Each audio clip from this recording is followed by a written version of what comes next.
नमस्कार दोस्तों, एक बार फिर से स्वागत है आप लोगों का मेरे चैनल न्यू स्पीड क्लासेज में। आज की वीडियो में हम कक्षा 11 हिंदी के कबीर दास जी द्वारा रचित साखियों की व्याख्या को देखेंगे। तो हम जानेंगे कैसे जो है हम इनका जो है व्याख्या सरल शब्दों में कर सकते हैं, जिससे कि हम अपने आने वाली परीक्षाओं में इन्हें लिख करके अच्छे अंक प्राप्त कर सकें। तो चलिए दोस्तों शुरू करते हैं। तो सबसे पहले पहली साखी है, इसके हम संदर्भ को देखते हैं और इसका संदर्भ होगा कि प्रस्तुत पंक्तियां जो है कबीर दास जी द्वारा रचित हैं, जिन्हें हमारी पाठ्यपुस्तक हिंदी में साखी शीर्षक के अंतर्गत संकलित किया गया है। अगर हम इसके प्रसंग को देखें तो इस साखी में जो है कबीर दास जी ने गुरु के महत्व का प्रतिपादन किया है। कैसे जो है गुरु अपने ज्ञान से जो है एक मनुष्य को देवता बना सकता है, इसके बारे में कबीर दास जी ने इस साखी में बताया है। तो चलिए दोस्तों शुरू करते हैं। पहली साखी है हमारी, बलिहारी गुरु आपने देवहाड़ी के बार। तो बलिहारी मतलब होता है न्यौछावर करना, गुरु मतलब गुरु पर, आपने मतलब अपने आप को। कहने कि मैं जो है अपने गुरु पर अपने आप को न्यौछावर कर दूं। देवहाड़ी मतलब दिन में, कई बार मतलब कितनी बार। कहने कि मैं जो है अपने गुरु के ऊपर अपने आप को दिन में कितनी बार न्यौछावर कर दूं। जिन मतलब जिन्होंने, मानिस ते देवता, मानिस मतलब मनुष्य, तय मतलब से, देवता मतलब देवता बनाने में, जिन्होंने मनुष्य से देवता बनाने में करत न लागी बार। बार मतलब होता है देरी। तो कह रहे करत न लागी मतलब देरी नहीं की। तो कह रहे हैं कि मैं जो है अपने गुरु के ऊपर दिन में अपने आप को कितनी बार न्यौछावर कर दूं कि जिन्होंने मुझ मनुष्य को देवता बनाने में तनिक भी देरी नहीं की। कहने का भाव ये है कि मैं जो है अपने शरीर को अपने गुरु पर यदि बार बार भी समर्पित कर दूं तो भी मैं उनके ऋण से उऋण नहीं हो सकता कि उन्होंने जो है मुझ जैसे मनुष्य को ज्ञान प्रदान करके अविलंब देवताओं के बराबर कर दिया है। तो यही कहना चाहते हैं यहाँ पे कबीरदास जी। तो अगर हम इसके काव्य सौंदर्य को देखते हैं तो यहाँ पे जो है बार दो बार आया है और दोनों का अर्थ अलग अलग है। एक का अर्थ है कितनी बार और एक का अर्थ है देरी। अतः यहाँ पर यमक अलंकार है। अगर अगर हम छंद को देखते हैं तो छंद इसमें जो है दोहा छंद है, रस इसका शांत रस है। शब्द शक्ति का प्रयोग इसमें अभिधा शब्द शक्ति का प्रयोग किया गया है। भाषा अगर हम देखते हैं तो इनकी भाषा पंचमेल खिचड़ी या सदुक्कड़ी भाषा का यहाँ पे प्रयोग हुआ है। तो चलिए दोस्तों आगे की साखी की व्याख्या को देखते हैं। आगे की साखी है हमारी, सतगुरु की महिमा अनंत, अनंत किया उपकार। तो दोस्तों संदर्भ प्रसंग पहले के समान ही रहेगा, संदर्भ वैसे ही रहेगा और प्रसंग में वही कि इसमें भी कबीरदास जी ने गुरु की महिमा का प्रतिपादन किया है। तो इसमें कह रहे हैं कबीरदास जी कि सतगुरु की महिमा अनंत। कह रहे कि सतगुरु की महिमा अनंत मतलब होता है अनंत। कह रहे सतगुरु की महिमा अनंत है, यानी कि जिसको मैं वाणी में नहीं बता सकता। और अनंत किया उपकार, अनंत मतलब अनंत, किया मतलब किया है, उपकार मतलब उपकार, और उन्होंने मेरे ऊपर अनंत उपकार किए हैं। लोचन मतलब होता है नेत्र, अनंत मतलब अनंत, उघाड़िया मतलब खोल दिए हैं, और उन्होंने मेरे अनंत नेत्रों को खोल दिए हैं।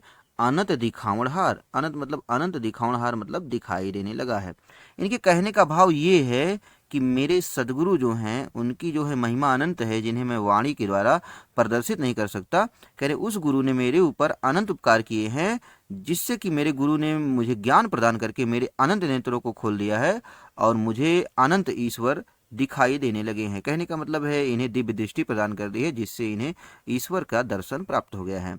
तो दोस्तों इसके काव्य सौंदर्य को देखें तो इसमें भी वही भाषा सदुक्कड़ी है, रस शांत है, और इसमें गुण जो है प्रसाद गुण है। छंद दोहा है और इसमें जो है गुरु की दिव्य दृष्टि से ही परमात्मा के दर्शन प्राप्त होते हैं। इसका वर्णन जो है कबीरदास जी ने किया है। अनंत शब्द में यहाँ पे यमक अलंकार है। तो चलिए दोस्तों आगे की साखी की व्याख्या को देखते हैं। आगे की साखी है, दीपक दिया तेल भरी बाती दई अघट। तो इसका प्रसंग देखें तो इसमें भी वही है कि गुरु के उपदेश का महत्व प्रतिपादित करते हुए गुरु के द्वारा दिए गए ज्ञान एवं प्रेम के उपदेश से ही व्यक्ति को मुक्ति प्राप्त हो सकती है, इसके बारे में जो है कबीरदास जी ने बताया है। तो चलिए इसकी व्याख्या को देखते हैं। तो कह रहे हैं कि दीपक दिया तेल भरी, कह रहे मेरे गुरु ने मुझे दीपक दिया मतलब प्रदान किया, और कैसा दीपक प्रदान किया, ज्ञान का दीपक प्रदान किया, और तेल भरी और उसमें प्रेम का तेल भर करके प्रदान किया, और उसमें बाती दई, और उन्होंने बाती दई मतलब प्रदान कर दी, अघट मतलब कभी खत्म ना होने वाली बाती, मतलब कि लगन रूपी बाती। कह रहे कि मेरे गुरु ने मुझे ज्ञान रूपी दीपक, प्रेम रूपी तेल भर के उसमें लगन रूपी कभी खत्म ना होने वाली बाती लगा करके प्रदान कर दी। अर्थात कहने का मतलब ये है कि इनको इनके गुरु ने जो है ज्ञान प्रदान कर दिया।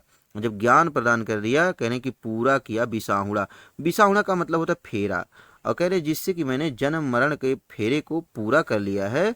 और बहुरी मतलब दोबारा, आवे ना हट, हट मतलब होता है बाजार में, मतलब इस संसार में मुझे अब दोबारा क्रय विक्रय के लिए आना नहीं पड़ेगा। कहने का तात्पर्य इनका ये है कि मेरे गुरु ने जब मुझे ज्ञान प्रदान कर दिया तो मैंने जो है इस संसार में जो सांसारिक वासनाएं हैं वे मेरी खत्म हो गई और मैं जो है कर्म बंधन से मुक्त हो गया हूं और मुझे इस संसार रूपी बाजार में दोबारा जो है क्रय विक्रय के लिए आने की आवश्यकता नहीं रह गई है। तो इसमें भी गुरु के उपदेश का वर्णन कबीरदास जी ने किया है। तो इसमें अगर हम देखते हैं इसके काव्य सौंदर्य को, तो इसमें इन्होंने प्रतीकात्मक शैली का प्रयोग किया है और दीपक यहाँ शरीर का प्रतीक है, तेल जो है देखें तो ईश्वरी प्रेम का प्रतीक है और बाती यहाँ पर लगन का प्रतीक है। तो कह सकते हैं कि इस प्रकार से यहाँ पे कबीरदास जी ने प्रतीकात्मक शैली का प्रयोग किया है। अलंकारिक दृष्टि से देखें तो यहाँ पे रूप का अतिशयोक्ति अलंकार है और रस शांत रस है, गुण प्रसाद है और लाक्षणिक भाषा का प्रयोग किया गया है। और वैसे देखें तो भाषा सदुक्कड़ी ही है इसकी भी। तो चलिए दोस्तों आगे की हम साखी की व्याख्या को देखते हैं। आगे हमारी साखी है बूढ़े थे परि उभरे गुरु की लहर चमक।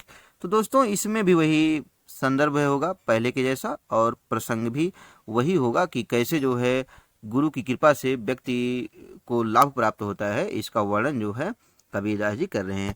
कबीरदास जी कर रहे हैं कि बूढ़े थे पर उबरे, कह रहे मैं जो है बूढ़े थे मतलब डूब रहा था, कहाँ, भव सागर में।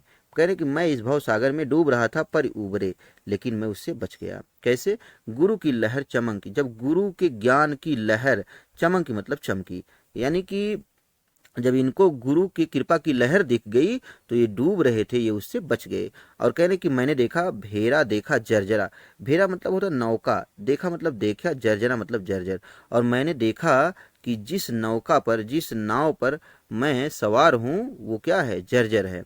कहने की उतर पड़े फरंकी, उतरी मतलब उतर पड़ा, फरंकी मतलब कूद कर। कहने मैं तुरंत ही कूद कर उससे उतर पड़ा, अर्थात गुरु की कृपा का सहारा पाकर के मैं भव सागर से पार हो गया।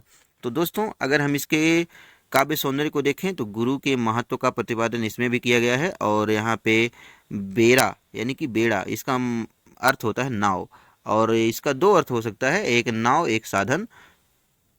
और यहाँ पे बेड़ा जो है शरीर का भी प्रतीक है, तो कह सकते हैं इसमें श्लेष अलंकार है। और यहाँ पे लाक्षणिक पदावली का प्रयोग हुआ है और अलंकार रूप का अतिशयोक्ति अलंकार है। रस इसका शांत है और गुण प्रसाद है, भाषा सदुक्कड़ी है। तो दोस्तों चलिए आगे की हम साखी की व्याख्या को देखते हैं। आगे की साखी है हमारी चिंता तो हरि नाव की और न चिंता दास, यानी कि इसमें भी वही है कि कबीरदास जी जो सच्चे साधक होते हैं वे केवल हरि के भजन की चिंता करते हैं। इसी के बारे में जो है इसमें जो है कबीरदास जी ने बताया है कि कैसे जो है एक व्यक्ति जो है भगवान का भजन करके सांसारिक चिंताओं से मुक्त हो सकता है। यही जो है कबीरदास जी इस साखी में कहना चाहते हैं। वो कह रहे हैं कि चिंता तो हरि नाव की और न चिंता दास, कह रहे हैं कि सच्चे सेवक जो ईश्वर के होते हैं उन्हें तो चिंता हरि नाव की, सिर्फ ईश्वर के नाम की चिंता होती है, और न चिंता दास, और उन सेवकों को किसी और की चिंता नहीं होती। यानी कि जो ईश्वर के सच्चे सेवक हैं वे केवल जो है हरि के नाम का चिंतन करते हैं और सिर्फ उन्हें राम नाम की ही चिंता होती है। इसके अतिरिक्त और न चिंता दास, उन लोगों को, सच्चे साधकों को किसी अन्य सांसारिक चिंता नहीं होती है। कहने की जो कुछ चितवे राम बिन, क्योंकि वे सभी जानते हैं कि जो कुछ चितवे, चितवे मतलब चिंता है, राम बिन मतलब राम के बिना, यानी कि इस संसार में राम के नाम के बिना जो कुछ भी चिंता है सोई काल की पास। वो सब क्या है, काल मतलब मृत्यु का, पास मतलब बंधन है। वो सब चिंताएं क्या है, नाशवान है और मृत्यु के बंधन के समान हैं। तो दोस्तों अगर हम काव्य सौंदर्य को देखते हैं तो सच्चे साधक के लक्षणों का यहाँ पे कबीरदास जी ने वर्णन किया है और ये बताने का प्रयास किया है कि इस दुनिया में हरि का नाम ही सत्य है, बाकी सब कुछ व्यर्थ है। तो रस शांत होगा, भाषा सदुक्कड़ी होगी, गुण प्रसाद गुण है और छंद यहाँ पे दोहा प्रयोग किया गया है। चलिए आगे की साखी की व्याख्या को देखते हैं। आगे की साखी है तू करता तू भया मुझ में रही न हूँ। तो यहाँ पे जो है कैसे एक व्यक्ति जो है ईश्वर का ध्यान करके जो है इस संसार से जो है मुक्ति प्राप्त कर लेता है, इसी के बारे में जो है कबीरदास जी ने बताया है। तो इसमें कह रहे हैं कि तू करता तू भया, कह रहे हैं कि हे ईश्वर तू करता तू भया, कह रहे कि मैं जो है तुम्हारा नाम लेते लेते तू करता करता तू भया तुम्हारे जैसा हो गया। और मुझ में रही न हूँ मतलब अहंकार, कह रहे मुझ में अब अहंकार की भावना ना रही मतलब खत्म हो गई। कह रहे कि हे ईश्वर तेरा नाम जपते जपते, तेरा नाम लेते लेते मैं भी तेरे स्वरूप वाला हो गया और मेरे मन में अहंकार की भावना समाप्त हो गई और बारी फेरी बल गई। बारी फेरी मतलब बारी फेरी का मतलब होता है बार बार जन्म मरण का बंधन, बली गई मतलब समाप्त हो गई। और जित देखो तित तुम, अब जहां भी देखता हूं वहां आप दिखाई देते हो। कहने का तात्पर्य ये है, ये कहना चाहते हैं कि जब एक सच्चा साधक होता है, जब ईश्वर की भक्ति में लीन हो जाता है, तो उसके मन का अहंकार हूँ की भावना दूर हो जाती है और वो जो है परमात्मा के दर्शन प्राप्त कर लेता है और उसको जो है इस संसार के जन्म मरण के चक्र से मुक्ति प्राप्त हो जाती है। फिर उसको सर्वत्र जो है प्रभु ही दिखाई देते हैं। इसी का वर्णन इसमें कबीर दास जी कर रहे हैं। तो अगर हम काव्य सौंदर्य को देखते हैं तो वही है कि रस इसमें शांत रस होगा और गुण प्रसाद भाषा सदुक्कड़ी है और छंद दोहा प्रयोग की गई है। तो चलिए दोस्तों आगे की हम साखी की व्याख्या को देखते हैं। आगे की साखी है, कबीर सूता क्या करे काहे ना देखे जागे। इसमें जो है कबीर दास जी अगर हम प्रसंग को देखते हैं तो जीवात्मा को उपदेश देते हुए परमात्मा से मिलन के लिए प्रयास करने का सुझाव दे रहे हैं। कह रहे हैं कि कबीर सूता क्या करे, कह रहे हैं कि हे जीवात्मा सूता मतलब तू आलस्य में पड़कर क्या कर रहा है, काहे ना देखे जागे, क्यों नहीं तो जो है उस नींद को जाग करके देखता। कहने की जाके संग ते बिछड़िया, बिछड़िया मतलब बिछड़ गया है, जिसके संग यानी जिस परमात्मा के साथ तू बिछड़ गया है ताही के संग लग, उसी के साथ जो है लग जा। ताही मतलब उसी के। तो कहने का तात्पर्य ये है, कबीरदास जी कहते हैं कि हे जीवात्मा तू मोह रूपी निद्रा में सो करके क्या कर रहा है, तू उठ करके वास्तविकता को क्यों नहीं देखता। जिस परमात्मा से तू अलग हो गया है, अब उसी को प्राप्त करने का तुम प्रयास क्यों नहीं करता। तो यही कहने का यहाँ पे जो है कबीरदास जी का भाव है। तो इसके अगर हम काव्य सौंदर्य को देखें तो जैसे व्यक्ति मोह में पड़ करके अपने मूल स्वरूप को भूल बैठता है, उसी के बारे में यहाँ पे कबीरदास जी ने बताया है। रस इसमें शांत रस है, गुण प्रसाद गुण है, भाषा सदुक्कड़ी है और नींद अज्ञान दशा का प्रतीक है और जागरण ज्ञान की दशा का प्रतीक है, ये कबीरदास जी यहाँ बता रहे हैं। और अलंकार देखते हैं अगर हम तो यहाँ पे अन्योक्ति अलंकार का प्रयोग इन्होंने किया है। छंद इसमें दोहा है। चलिए आगे की हम साखी की व्याख्या को देखते हैं। कह रहे कि केशव कही कही कूकिए। तो इसमें अगर हम दोस्तों देखते हैं इसके प्रसंग को तो यहाँ पे कबीरदास जी ने बताने का प्रयास किया है कि हमें जो है ईश्वर के नाम का जो है स्मरण हमेशा करते रहना चाहिए। एक न एक दिन तो ईश्वर जो है हमारी प्रार्थना को अवश्य ही स्वीकार कर लेंगे। यही यहाँ पे कबीरदास जी ने बताने का प्रयास किया है। कहने कि केशव मतलब ईश्वर का नाम कहीं कहीं कूकिए मतलब लेते रहिए, पुकारते रहिए, यानी कि निरंतर केशव मतलब भगवान का नाम जो है स्मरण करते रहिए, ना सोइए। असरार, असरार का मतलब होता है आलस्य करके, ना सोइए। कह रहे कि आलस्य में पढ़ करके तुम हमेशा जो है निरंतर जो है भगवान का नाम लेते रहिए। कह रहे रात दिवस के कुकड़े, रात दिवस यानी दिन रात, दिन रात के कुकड़े से, कुकड़े का मतलब होता है स्मरण करने से कबहू लगे पुकार, कभी ना कभी तो तुम्हारी पुकार उन्हें अवश्य लगेगी, अर्थात कभी ना कभी तो ईश्वर तुम्हारी पुकार को अवश्य सुनेंगे। तो यहाँ पे कबीरदास जी कहना चाहते हैं कि एक सच्चे साधक को जो है निरंतर भगवान का नाम कह करके पुकारना चाहिए। दिन रात भगवान के नाम को पुकारने से कभी ना कभी तो ईश्वर आपकी पुकार को अवश्य सुनेंगे। तो अगर हम इसके काव्य सौंदर्य को देखते हैं तो यहाँ रस शांत है और दोहा, छंद यहाँ पे दोहा है और गुण प्रसाद है। और अगर हम यहाँ पे अलंकार को देखते हैं तो अनुप्रास और पुनरुक्ति प्रकाश अलंकार का प्रयोग यहाँ पे कबीरदास जी ने किया है। तो चलिए दोस्तों आगे की हम साखी की व्याख्या को देखते हैं। आगे की साखी है, लंबा मार्ग दूर घर विकट पंथ बहुमार। यहाँ पे कबीरदास जी ने बताया है कि साधना का जो मार्ग होता है वो बहुत ही कठिन होता है और इस मार्ग में बहुत सारी बाधाएं होती हैं। इसी बात का यहाँ पे उल्लेख जो है कबीरदास जी ने किया है। कबीरदास जी कह रहे हैं जो ईश्वर की प्राप्ति का मार्ग है वो है लंबा मार्ग, मतलब बहुत लंबा मार्ग है, और दूर घर, और ईश्वर की जो प्राप्ति का जो घर है वो बहुत ही दूर है। और विकट पंथ बहुमार, और वो रास्ता बहुत कठिन है, और बहुमार, और उस रास्ते में बहुत से लुटेरे हैं। मार मतलब लुटेरे हैं, मतलब जो सांसारिक मोह माया है वो उस रास्ते में बहुत ही ज़्यादा है। मतलब जो ईश्वर की प्राप्ति का मार्ग है वो कठिन है और बाधाओं से भरा हुआ है। फिर वो कह रहे हैं कि कहो संतो क्यों पाइए, कह रहे हैं हे संतो आप ही बताइए दुर्लभ हरि दीदार, ईश्वर के दुर्लभ दीदार को, दर्शन को क्यों पाइए, कैसे प्राप्त किया जाए। तो ये कहना चाहते हैं कि जो ईश्वर प्राप्ति का मार्ग है वो बहुत लंबा मार्ग है और ईश्वर का घर भी बहुत दूर है और वो रास्ता भी कठिन है और उस रास्ते में बहुत से लुटेरे अर्थात कि काम क्रोध लोह मोह मद का भी डर बना रहता है। कह रहे हे संतो अब आप ही बताइए कि ऐसी परिस्थिति में जो है भगवान के दर्शन कैसे प्राप्त किए जाएं। तो इनके कहने का भाव ये है कि बिरले लोग ही हैं जो साधना के मार्ग के द्वारा बाधाओं को पार करते हुए ईश्वर के दर्शन को प्राप्त कर पाते हैं। तो दोस्तों अगर हम इसके काव्य सौंदर्य को देखें तो यहाँ पे जो है साधना के मार्ग की कठिनाइयों का उल्लेख जो है कबीरदास जी ने किया है। यहाँ पे भाषा सदुक्कड़ी है, रस शांत है, गुण प्रसाद गुण है, अलंकार अगर हम कहें तो यहाँ पे वक्रोक्ति अलंकार का प्रयोग कबीरदास जी ने किया है। और मार शब्द में जो है यहाँ पे रूपकातिशयोक्ति अलंकार है। चलिए दोस्तों आगे की साखी की व्याख्या को देखते हैं। आगे हमारी साखी है, यह तन जालो मस करो। कबीरदास जी कह रहे हैं यहाँ पे परमात्मा के मिलन के लिए जो है कबीरदास जी अत्यंत ही लालायित हैं और इसी का वर्णन जो है वो कर रहे हैं यहाँ पे। और यहाँ पे जो है अपना सब कुछ मिटा करके वे जो है अपने प्रियतम तक अपना संदेश भेजने के बारे में जो है यहाँ पे व्यक्त कर रहे हैं। कह रहे हैं कि यह तन जारो, जारो मतलब जलाकर, यह तन मतलब इस शरीर को, मस्य करूँ मतलब स्याही बनाऊंगी। कह रहे कि मैं जो है इस शरीर को जला करके स्याही बनाऊंगी और लेखनी करूँ करंक की, करंक मतलब हड्डियों की, लेखनी करूँ मतलब लेखनी बनाऊंगी। कहने कि मैं जो है इस शरीर को जला करके स्याही बनाऊंगी और अपनी हड्डियों की लेखनी बनाऊंगी और दोनों की सहायता से लिखूं राम को नाम। मैं जो है भगवान का नाम जो है लिख लिख कर राम पठाऊं यानी राम को भेजूंगी। तो कहने का मतलब ये है यहाँ पे कि ईश्वर के मिलन के लिए अत्यंत ही व्याकुल हैं और ये कह रहे हैं कि मैं जो है अपने शरीर को जलाकर उसकी स्याही बनाऊंगी और अपने हड्डियों की लेखनी बनाऊंगी और इन दोनों की सहायता से राम का नाम लिख लिख कर उस परमात्मा रूपी प्रियतम को मैं भेजूंगी, जिससे कि वे जो है मेरे विरह से जो है परिचित हो सकें। तो दोस्तों इसके हम काव्य सौंदर्य को देखते हैं तो यहाँ पे रहस्यवादी भावना का जो है यहाँ पे प्रतिपादन किया है और ईश्वर की प्राप्ति जो है आत्म बलिदान से ही होती है, इस संदेश को इन्होंने यहाँ पे दिया है। और लेखनी करूँ करंक की, इसमें जो है रूपक अलंकार है, छंद इसमें दोहा है, रस शांत है, गुण प्रसाद है और भाषा सदुक्कड़ी है।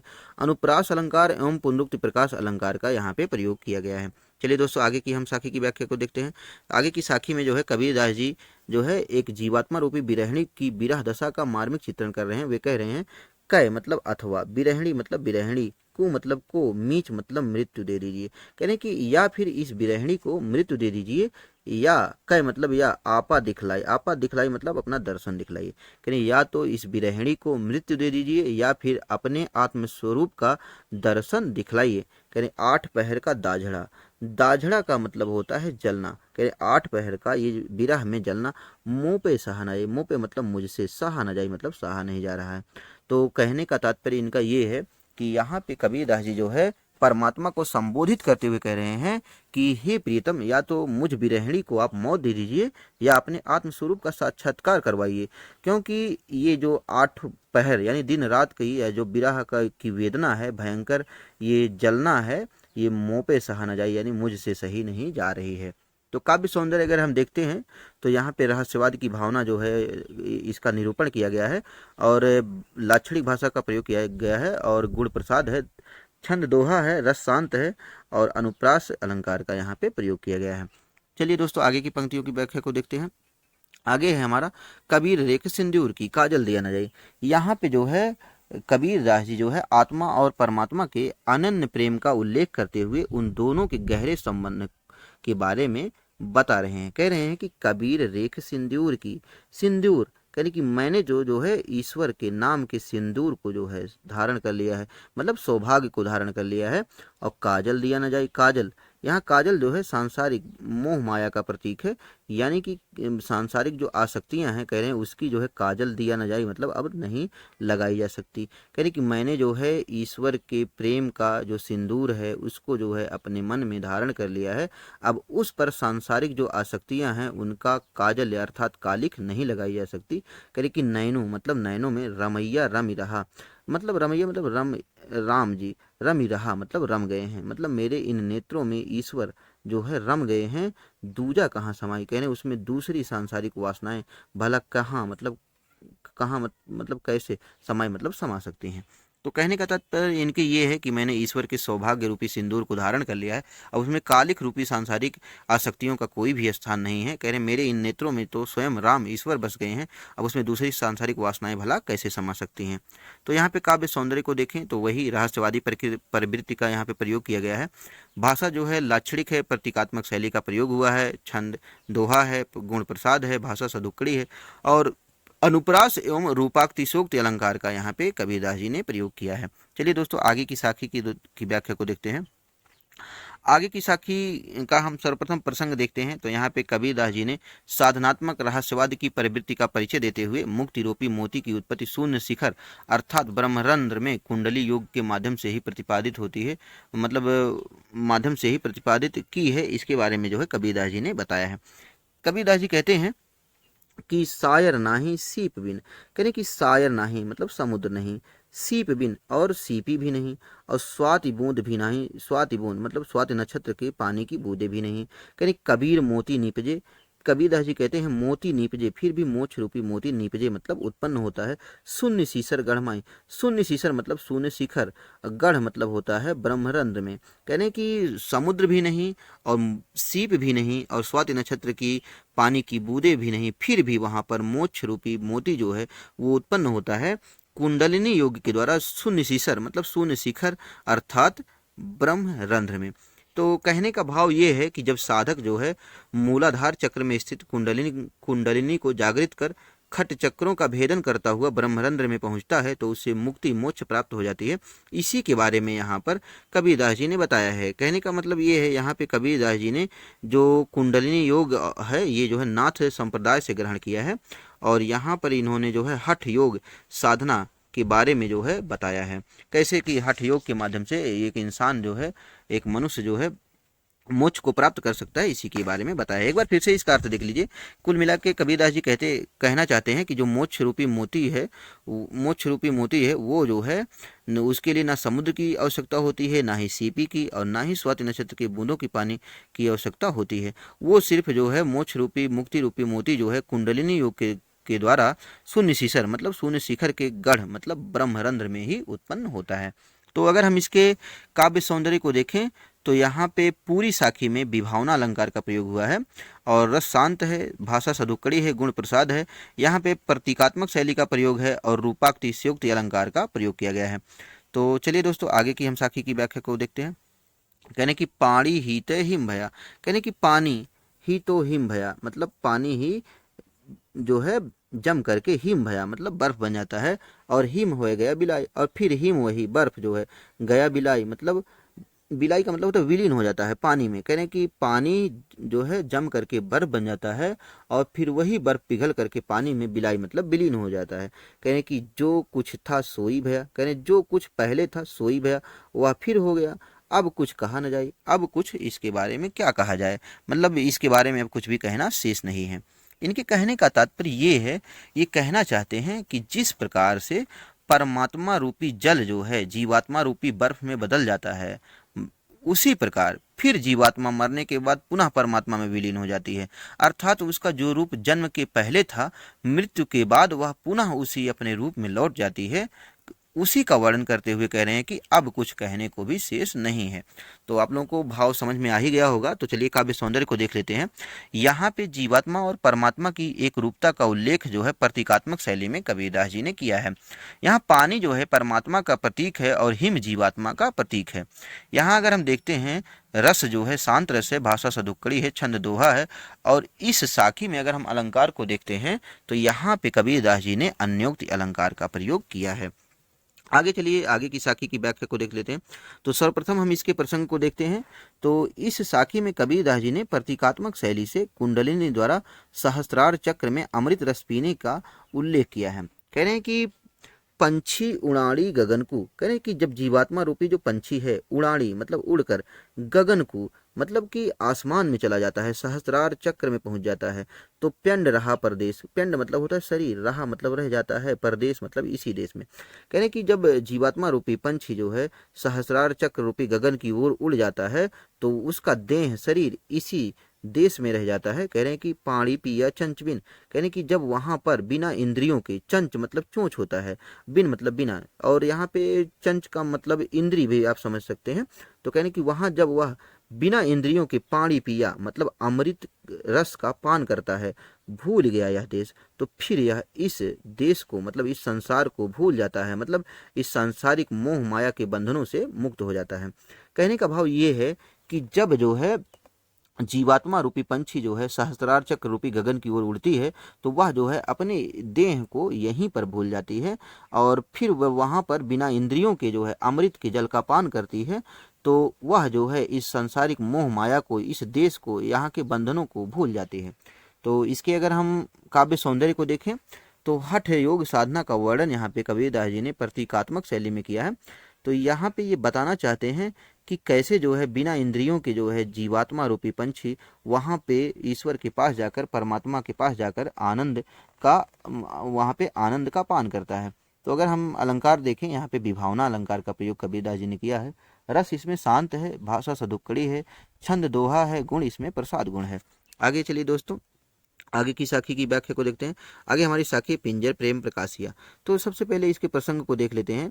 इसमें जो है ईश्वर के प्रति प्रेम जागृत होने पर और मुख में जब राम का नाम बस जाता है तो हृदय में ज्ञान का प्रकाश फूट पड़ता है। इसी के बारे में कबीरदास जी ने बताया है। कबीरदास जी कहते हैं कि पिंजर, पिंजर का मतलब होता है शरीर, प्रेम प्रकाशिया मतलब ईश्वर का प्रेम का भाव जब उत्पन्न होता है व्यक्ति के शरीर में, तो वह जो है उसका अंतःकरण प्रकाश से भर जाता है और अंतरि भया उजास, और उसका अंतर मन जो है प्रकाशित हो उठता है। यानी कि जब एक व्यक्ति के मन में ईश्वर के प्रति प्रेम का भाव उत्पन्न होता है, प्रेम का भाव प्रकाशित होता है, तो अंतरि भया उजास, अंतरि मतलब उसका अंतर्मन, भया मतलब हो जाता है, उजास मतलब प्रकाशित, तो उसका अंतःकरण जो है प्रकाश से भर उठता है। और मुख कस्तूरी मही मही, मुख मतलब मुख से, कस्तूरी मतलब ईश्वर के नाम की कस्तूरी मह मही मतलब महकने लगती है। और वाणी फूटी बास, और उसकी वाणी से फूटने वाला प्रत्येक शब्द की जो सुगंध होती है वो ईश्वर के प्रेम से युक्त हो जाती है। बास मतलब होता है सुगंध। तो कहने का भाव ये है कि जब कोई व्यक्ति जो है ईश्वर के प्रति प्रेम का भाव उत्पन्न करता है तो उसका अंतःकरण प्रकाश से भर जाता है और उसके मुख की जो कस्तूरी है, यानी राम के नाम की कस्तूरी से उसका मुख जो है महकने लगता है और उसकी वाणी से निकलने वाला हर एक शब्द ईश्वर के प्रेम से युक्त हो जाता है। तो अगर हम देखें तो यहाँ पे लक्षणिक भाषा का प्रयोग जो है कवि ने किया है। और कस्तूरी यहाँ पे राम नाम का प्रतीक है। और कस्तूरी जो है हिरण की नाभि में पाया जाने वाला एक सुगंधित पदार्थ होता है जिसकी खोज में हिरण भागता रहता है। तो भाषा यहाँ पे सदुक्कड़ी है, रस इसमें शांत है, छंद इसमें दोहा है। तो जहाँ तक मुझे लगता है कि आप लोगों को समझ में आ गया होगा, एक बार फिर से इसके अर्थ को देख लेते हैं। कह रहे हैं कि पिंजर प्रेम प्रकाशिया अंतरि भया उजास, कह रहे हैं कि मेरे इस शरीर रूपी पिंजड़े में जब ईश्वर के प्रति प्रेम का भाव उत्पन्न होता है तो अंतरि भया उजास, मेरा अंतर्मन पर उसके प्रकाश से भर उठता है। और मुख कस्तूरी मही मही, और मेरे मुख में राम नाम की कस्तूरी महकने लगती है। और वाणी फूटी बास, और मेरी वाणी से फूटने वाला प्रत्येक शब्द जो है ईश्वर के सुगंध से युक्त हो जाता है। तो यहाँ पे कस्तूरी राम नाम का प्रतीक है, भाषा वही सदुक्कड़ी रहेगी, रस शांत, और छंद इसमें दोहा का प्रयोग किया गया है। चलिए दोस्तों, आगे की साखी की व्याख्या को देखते हैं। आगे हमारी साखी है नैना अंतरि आव तू ज्यों ही नैन झपेऊं। कबीरदास जी कहते हैं नैना मतलब नेत्रों के, अंतरि आव तू मतलब अंदर आ जाइए, ज्यों ही नैन झपेऊं, ज्यों मतलब जैसे ही, नैन झपेऊं मैं अपनी आंखों को बंद करूं। यानी कि जीवात्मा परमात्मा को संबोधित करते हुए कह रही है कि जैसे ही मैं अपनी आंखों को बंद कर लूं आप मेरे आंखों में समा जाइए। और ना हो देखो और को ना तुझे देखन देऊं, कह रहे हैं कि जिससे कि ना हो देखन और को, मैं जो है किसी और को नहीं देखूंगी और ना तुझे देखन दूं और ना तुम्हें किसी और को देखने दूंगी। तो कहने का भाव ये है, कबीरदास जी कह रहे हैं परमात्मा को संबोधित करते हुए कि जैसे ही मैं अपने नेत्रों को बंद करूंगी तो आप मेरे इन नेत्रों के अंदर समा जाइए, जिससे कि मैं जो है किसी और को ना देखूं और ना ही अपने आपको जो है किसी और को देखने दूं। अर्थात ये है कि इस प्रेम में हम दोनों जो है एक दूसरे में खो जाएंगे। तो काव्य सौंदर्य देखें तो यहाँ पे प्रेम का अत्यंत ही मार्मिक और स्वाभाविक वर्णन है। जीवात्मा और परमात्मा के प्रेम का वर्णन होने से यहाँ पर रहस्यवादी प्रवृत्ति का उल्लेख हुआ है। और अगर हम इसके काव्य सौंदर्य में देखें तो छंद इसके में दोहा है, रस श्रृंगार रस है, भाषा सदुक्कड़ी है, और यहाँ पे जो है अनुप्रास अलंकार और विभावना अलंकार का प्रयोग हुआ है। आगे की हम साखी की व्याख्या को देखते हैं। आगे हमारी साखी है कबीर हरि रस यूं पिया बाकी रही न था की। तो यहाँ पे अगर हम प्रसंग को देखते हैं कि कैसे जो है ईश्वरी प्रेम के रस का पान करके एक जीवात्मा जो है आवागमन के चक्र से मुक्त हो जाता है, इसी के बारे में कबीरदास जी ने बताया है। कहने कि कबीर हरि रस यूं पिया, कहने कि जीवात्मा ने हरि रस मतलब परमात्मा रूपी रस का यों पिया मतलब इस प्रकार से पान कर लिया कि बाकी रही न था की मतलब प्यास, कहने उसकी अब कोई भी प्यास बाकी नहीं रही। कहने कि जीवात्मा ने जो है ईश्वरी प्रेम का रस का पान इस प्रकार से प्राप्त कर लिया कि उसकी प्यास बुझ गई। अब उसको किसी उसको फिर जो है किसी वासनाओं की प्यास उसको नहीं रही। कह रहे हैं कि पाका कलश कुम्हार का, कह रहे हैं कि जैसे जो है पाका मतलब पक्का, कलश मतलब होता है बर्तन, कुम्हार का कह रहे हैं कि जैसे कुम्हार का पक्का घड़ा होता है, बहुर न चढ़ी चाक, उस पर दोबारा चाक नहीं चढ़ाई जा सकती, वैसे ही जब एक जीवात्मा जो है ईश्वरी रस का पान कर लेता है तो उसे और किसी चीज की प्यास नहीं रहती। यही जो है कबीरदास जी यहाँ पे बताना चाहते हैं। तो यहाँ पे अन्योक्ति अलंकार का प्रयोग हुआ है और प्रतीकात्मक शैली का प्रयोग है और भाषा सदुक्कड़ी है, छंद दोहा है, रस शांत है और चाक शब्द के दो अर्थ यहाँ पे हो सकते हैं, कुम्हार का चाक और एक आवागमन का चक्र, अतः यहाँ पे श्लेष अलंकार है। चलिए दोस्तों आगे की साखी की व्याख्या को देखते हैं। कहने की हेरत हेरत हे सकी रहा कबीर ही राय। तो इसमें अगर हम प्रसंग देखते हैं तो इस साखी में कबीर ने जीवात्मा और परमात्मा के मिलन को बूंद और समुद्र के रूप में यहाँ पे प्रयुक्त किया है। कहने की हेरत हेरत हे सखी रहा कबीर ही राय, कहने की परमात्मा की खोज में, यानी परमात्मा को हेरत हेरत मतलब खोजते खोजते रहा कबीर ही राय, जीवात्मा उसी में रहा मतलब हिराई मतलब खो जाती है। यानी कि परमात्मा को खोजते खोजते जीवात्मा स्वयं उसी परमात्मा में हेराई मतलब विलीन हो जाती है। और जैसे बूंद समानी सबन में, जैसे बूंद समानी मतलब समा जाती है समझ में मतलब समुद्र में, सो कत हेरी जाए, उसको अब कहीं भी नहीं हेरी जाए मतलब खोजी जा सकती।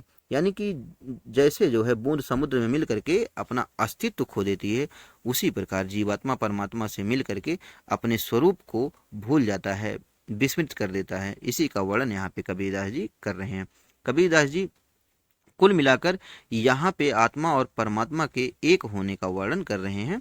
यहाँ पे परमात्मा का प्रतीक समुद्र है और बूंद जीवात्मा का प्रतीक है।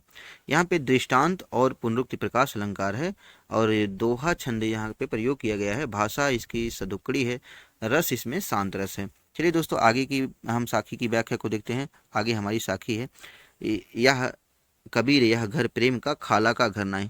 दोस्तों इसमें जो है कबीर दास जी बताना चाहते हैं कि जो प्रेम का मार्ग होता है वह अत्यंत कठिन होता है और इस मार्ग पर चलने वाले व्यक्ति को अपनी जान को हथेली पर रखना पड़ता है। कह रहे हैं कि कबीर यह घर प्रेम का, कबीर दास जी कहते हैं ये जो प्रेम का घर होता है खाला का घर नहीं, खाला मतलब मौसी का, ये मौसी का घर नहीं है। मतलब ये ऐसा घर नहीं है कि आपकी जब इच्छा हो आप चले जाओ और जब इच्छा हो आप चले जाओ। कहने कि प्रेम के मार्ग पर चलने वाले व्यक्ति को शीश उतारे हाथ करे, शीश उतारे मतलब सिर को काट कर, हाथ करे मतलब हाथ पर रखना पड़ता है। सो बैठे, सो मतलब तब, बैठे मतलब प्रवेश, घर माही मतलब तब इस घर में प्रवेश मिलता है। मतलब कबीरदास जी कहना चाहते हैं कि जो प्रेम का मार्ग है ये बहुत कठिन मार्ग है, ये साधारण मार्ग नहीं होता, ये मौसी का घर नहीं है कि आपकी जब इच्छा हो तब आप चले जाओ, जब इच्छा हो तब आप चले जाओ। वो कहना चाहते हैं कि इस मार्ग पर चलने वाले व्यक्ति को शीश उतारे हाथ करी अपना सिर काटकर हथेली पर रखना पड़ता है।